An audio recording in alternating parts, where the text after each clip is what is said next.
नागपूरच्या MIDC police Thane हद्दीतील मंगळवारी बाजार परिसरात 4 दुकानांमध्ये झालेल्या मोठ्या चोरी प्रकरणी पोलिसांनी जलद कारवाई करत 4 आरोपींना ताब्यात घेतलाय।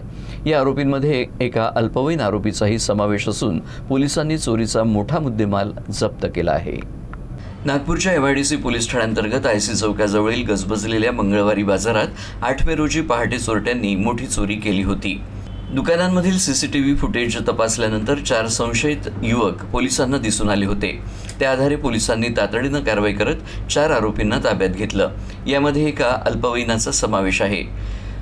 मुस्तफिक खान, सुमित सुमन आणि सागर उर्फ लिंगा वाघाडे अशी आरोपींची नावं आहेत। यापैकी 3 आरोपी WCL सिव्हिल लाईन्स परिसरातील असून एक आरोपी कामठी येथील रहिवासी असल्याची माहिती आहे। पोलिसांनी आरोपींकडून 310 ग्रॅम सोन्याचे दागिने, 1.7 किलो चांदी, 50,000 रुपयांची रोकड असा एकूण 28,51,500 रुपयांचा मुद्देमाल जप्त केलाय।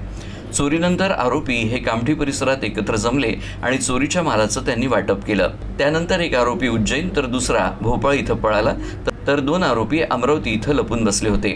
सीसीटीव्ही फुटेज आणि गोपनीय माहितीच्या आधारे पोलिसांनी संयुक्त कारवाई करत सर्व आरोपींना अटक केली आहे। 4 आरोपी होते। त्यांनी 4 हिस्से केले। इथून कामठीमध्ये गेले आणि तिथून 4 हिस्से करून आपले हिस्से त्यांनी घेतले आणि ते निघून गेले।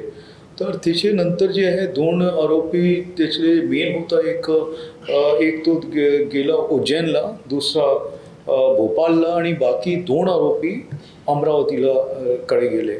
आम्हाला त्याची टेक्निकल एव्हिडन्स मधून आपल्याला जे इन्फॉर्मेशन पाहिजे होती ती आम्हाला मिळाली आणि त्याच्यात आमची क्राईमची टीम आणि 2 आरोप्यांना लगेच पकडलं आणि ते 2 जे इतर आरोपी होते त्यांना आम्ही भोपाळ आणि ते उज्जैनवरून त्यांना आम्ही पकडला।